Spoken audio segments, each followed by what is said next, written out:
Naktī lielākoties būs skaidrs debesis bez būtiskiem nokrišņiem. Minimālā gaisa temperatūra -12, -17 grādi, valsts ziemeļaustrumu daļā līdz -22 grādiem, bet Ziemeļkurzemes piekrastē dažviet -9 grādi.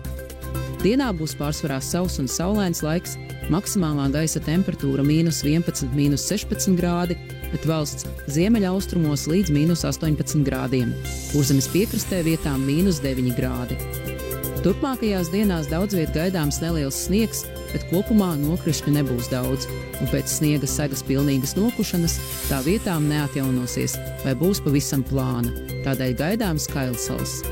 Gaisa temperatūra turpmākajās dienās no -7 līdz -21 grādam, bet naktīs -9, -23 grādi.